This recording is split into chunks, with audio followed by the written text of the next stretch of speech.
Sometimes I scroll through social media and I see others around my age freelancing, starting a family, or renting their first apartment, and I think, wow, I'm really behind everyone else. But if the last year living at home has taught me anything, it's that there's a lot of growing and learning I can do sitting in my childhood bedroom. I believe that there are too many expectations around the concept of growing up. Since the start of high school, I've always focused on preparing for what's next. I worked every weekend to start saving for school. I worked late on school nights to get the best marks, and in between, I did enough sports and clubs to look good on paper. I always focused on the next thing I had to do. I remember I had a teacher in grade 9 who was worried that one of my friends was going to burn herself out preparing for the future. I sometimes wondered if I had. When COVID hit and I went home, I wondered if I was going to be set back. How was I supposed to meet all the expectations of growing up? I found that any time I wasn't in class or otherwise engaged, I was in my bed, scrolling through real estate pages and job listings or staring at the numbers in my bank account. Eventually, I had enough.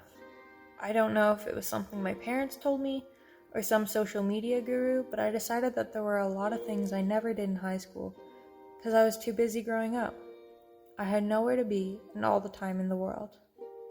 I dyed my hair pink. I read books that were just collecting dust on my bookshelf. I walked to the back of my farm and I sang at the top of my lungs. I cut my hair short. I made countless kinds of bread. I played every song I knew on my ukulele and started to learn more.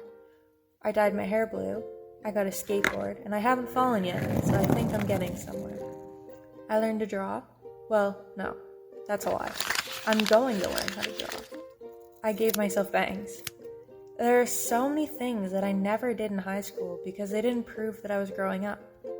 Being stuck at home has given me the opportunity to grow as a person, and not just a flimsy caricature of an adult.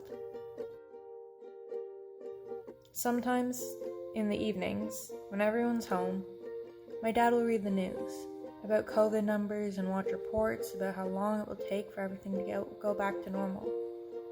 Then he'll sigh, look at me, and say, "I'm so sorry. When I was your age, I was going to parties, buying a house, and starting my adult life. I'm sorry you don't get to do what I did." And you know what, Dad? I'm not.